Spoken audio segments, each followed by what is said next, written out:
behind the MPC's decision. Together with that, I will brief all of you about RBI's assessment of growth and inflation.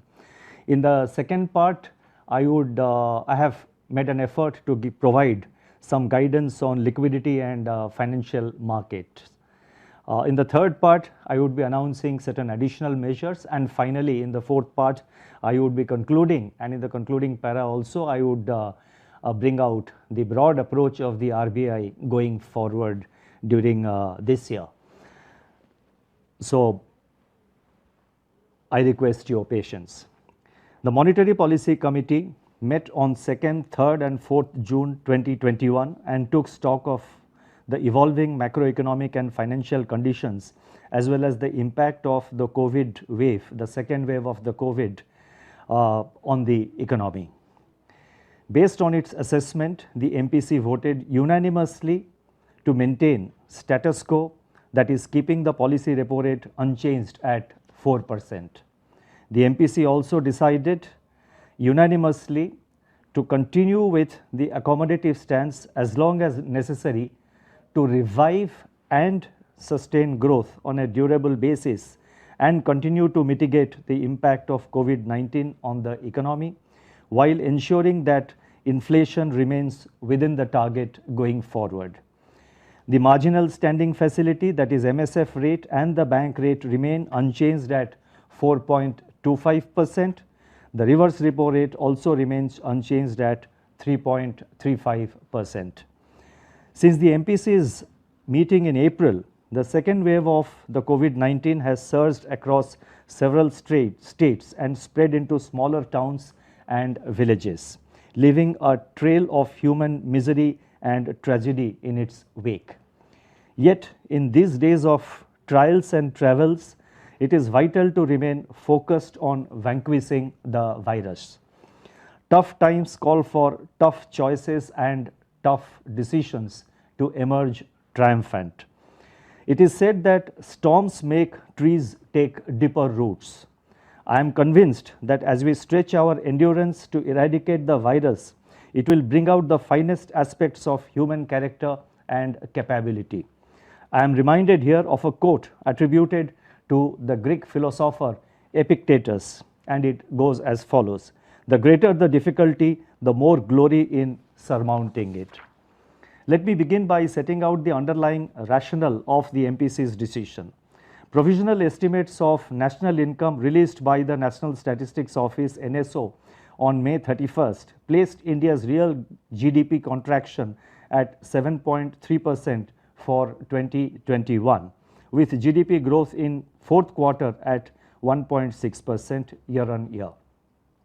The forecast of a normal southwest monsoon, the resilience of agriculture and the farm economy, the adoption of COVID-compatible person operational models by businesses, and the gathering momentum of global recovery are forces that can provide tailwinds to revival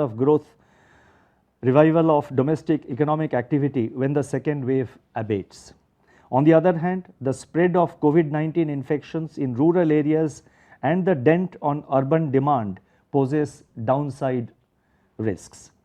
Ramping up the vaccination drive and bridging the gap in healthcare infrastructure and vital medicine supplies can mitigate the pandemic's devastation. The inflation print for April at 4.3% has brought with it some relief and policy elbow room. A normal southwest monsoon along with comfortable buffer stocks should help to keep cereal price pressures in check. On the other hand, the rising trajectory of international crude prices within a broad-based surge in international commodity prices and logistics costs is worsening the cost conditions. These developments could keep core price pressures elevated, although weak demand conditions may temper the pass-through to consumer inflation. On balance, the MPC was of the view that at this juncture, policy support from all sides is required to gain the momentum of growth that was evident in the second half of 2021 and to nurture the recovery after it has taken root.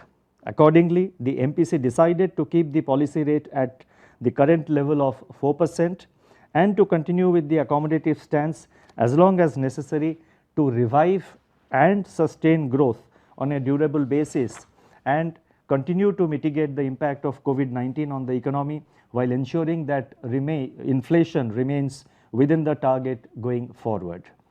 Let me now provide some more details with regard to RBI's, the MPC's assessment of growth and inflation. The second wave of COVID-19 is associated with unexpectedly higher rates of morbidity and mortality relative to the first wave. The breakout of mutant strains that render the virus highly transmissible across both urban and rural areas has led to fresh restrictions on activity being imposed across a large swath of the country.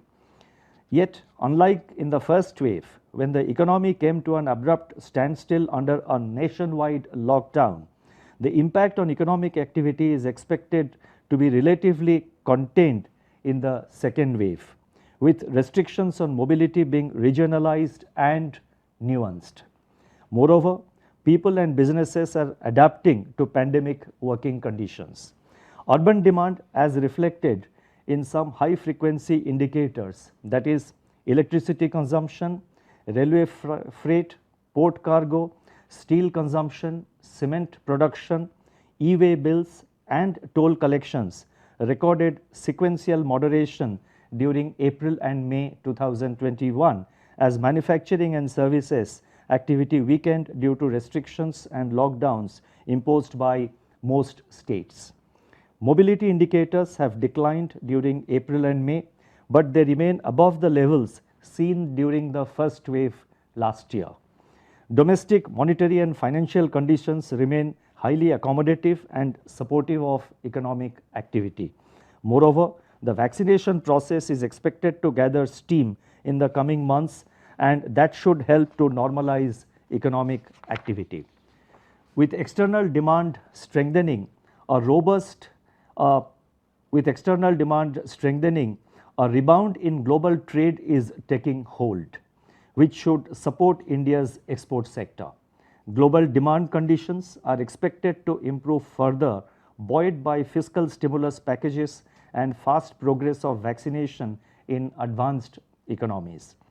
India's exports in March, April and May 2021 have launched into an upswing. Conducive external conditions are forming for a durable recovery beyond pre-pandemic levels. The need of the hour is for enhanced and targeted policy support for exports. It is opportune now to give further policy push by focusing on quality and scalability. Notwithstanding the sequential decline of indicators of rural demand in April, rural demand is expected to remain strong as forecast of a normal monsoon bodes well for sustaining its buoyancy going forward. The increased spread of COVID-19 infections in rural areas, however, pose downside risks. Taking all these factors into consideration, real GDP growth is now projected at 9.5% in 2021-22, consisting of 18.5% in first quarter, 7.9% in second quarter, 7.2% in the third quarter and 6.6% in the fourth quarter of 2021-22. Now turning to the outlook for inflation, the favorable base effects that brought about the moderation in headline inflation by 1.2 percentage points in April may persist through the first half of the year, conditioned by progress in monsoon and effective supply side interventions by the government. Upside risks to inflation emanate from persistence of second wave and consequent restrictions on activity on a virtually pan-India basis. In such a scenario, insulating prices of essential food items from supply side disruptions will necessitate active monitoring and preparedness for coordinated, calibrated and timely measures by both center and states to prevent emergence of supply chain bottlenecks and increase in retail margins. Taking into consideration all these factors, CPI inflation is projected at 5.1% during 2021-22, and this consists of 5.2% in the first quarter, 5.4% in second quarter, 4.7% in third quarter, and 5.3% in the fourth quarter of 2021-22, with risks broadly balanced. Let me now proceed and provide some guidance with regard to liquidity and financial markets. The foremost endeavor of the Reserve Bank throughout the pandemic has been to create conducive financial conditions so that financial markets and institutions keep functioning normally. And this is something which I think we can say with confidence that the Reserve Bank has been successful in ensuring throughout the pandemic period so far. Accordingly, adequate system level liquidity has been ensured, and targeted liquidity to stressed institutions and sectors has been provided. As a result, borrowing costs and spreads have reduced to historic lows. This has incentivized a record amount of private borrowing through corporate bonds and debentures during financial year 2020 and 21. Reserve money rose by 12.4% year on year as on 28th May, and while money supply, that is M3, grew by 9.9% year on year as on May 21st, and bank credit by 6% as on May 21st, 2021. The GSAP operations and some instances of cancellations, devolvement and exercise of green shoe options in the GSEC auctions have conveyed the Reserve Bank's views to the market. With the second wave intensifying this financial year, the focus of the Reserve Bank is increasingly turning from systemic liquidity to its equitable distribution. In fact, the enduring lesson from the experience of the pandemic in the Indian context has been deployment of unconventional monetary policy measures that distribute liquidity among all stakeholders. We shall continue with our proactive and preemptive approach, relying on market-based channels of transmission as we strive to mitigate the toll of the pandemic and return the economy to a path of high and durable growth. The auctions under GSAP 1.0, and you would recall this is something which was announced by me in the MPC of April this year. The auctions under GSAP 1.0 have evoked keen interest from the market participants, with bid cover ratios of 4.1 and 3.5 respectively in the two auctions undertaken so far.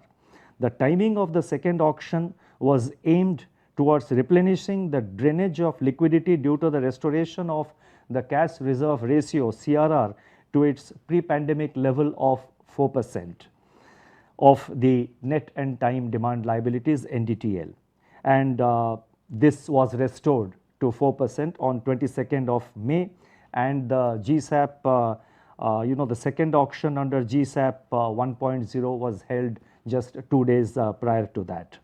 In addition, the redemption of government securities worth around 52,000 crore rupees during the last week of May fully neutralized the CRR restoration.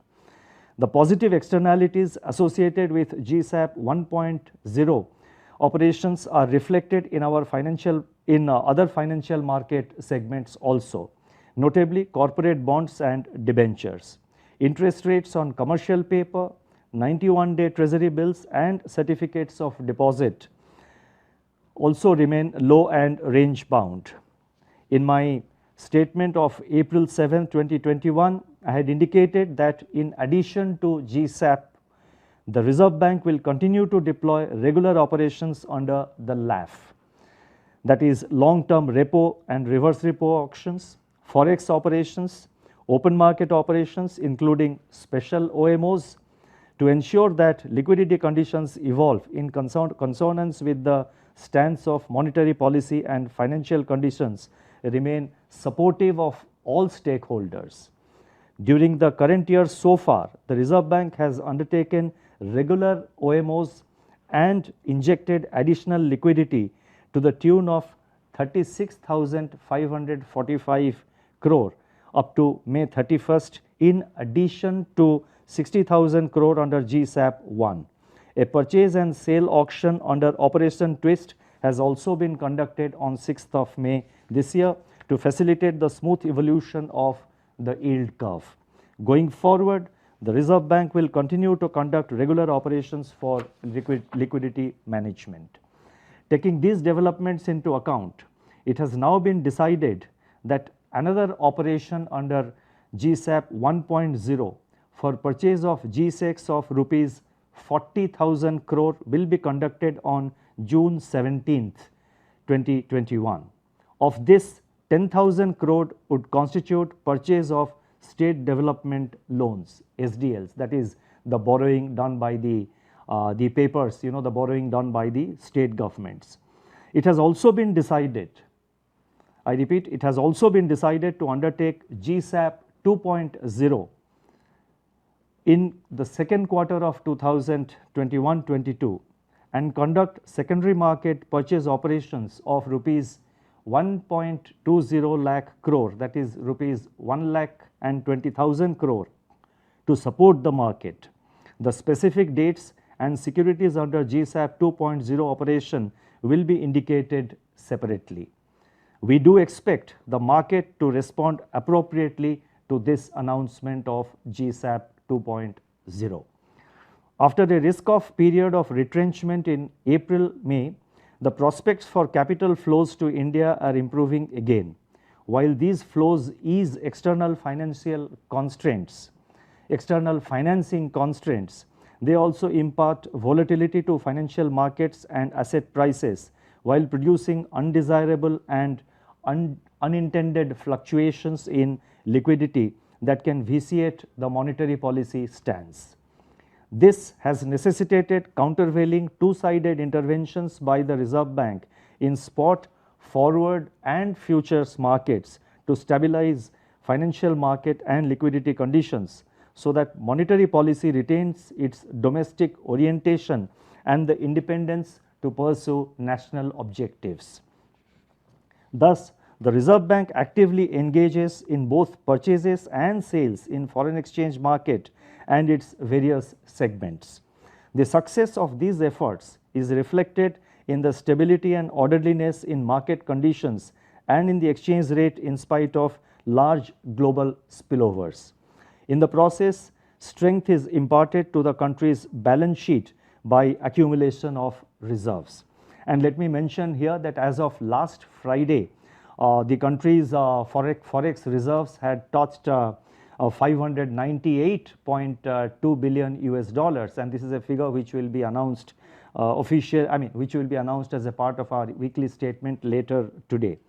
So it can be seen that we are within the striking distance of reaching $600 billion of reserves, and the indications are that we have already crossed 600 billion, but let the figures after duly verified, let it be released. And as you know, the figures for this Friday will be released next Friday. So it is our expectation that based on current assessment, we feel that our reserves have already exceeded 600 billion US dollars, and that is something which gives us great amount of confidence to deal with the challenges arising out of global spillovers should they happen at a future date. Yet another issue that has generated wide-ranging interest and discussion among economists, market participants and analysts is the role and nature of our forward guidance. As you would recall, in April, the MPC had decided on a state-based rather than time-based forward guidance. Recognizing that it is difficult in the context of the pandemic to perfectly foresee how the economy evolves and when the economic recovery gets firmly entrenched. Amidst such all-pervasive uncertainty, the Reserve Bank will continue to use all instruments at its command and work to revive and sustain growth on a durable basis. Needless to add, The consistency and credibility of our communications are reinforced by our visible actions. I would like to emphasize that in the whole process of fighting against the pandemic, the strength of the financial system is extremely crucial. Building adequate provisioning and capital buffers, together with sound corporate governance in financial entities, have become much more important than ever before, more so in the context of banks and NBFCs being at the forefront of our efforts to mitigate the economic impact of COVID-19. The Reserve Bank remains fully committed to creating an enabling environment in which a sound and efficient financial sector flourishes while preserving financial stability. Against this backdrop and based on our continuing assessment of the macroeconomic. नमस्कार, मैं हूं मानक गुप्ता। अगर आपको हमारा ये video पसंद आया हो तो इसे लाइक और शेयर जरूर करें और हाँ, हमें सब्सक्राइब और फॉलो करना ना भूलें ताकि आप देश और दुनिया की कोई खबर मिस ना करें। तो जुड़े रहिए हमारे साथ और देखते रहिए न्यूज़ 24।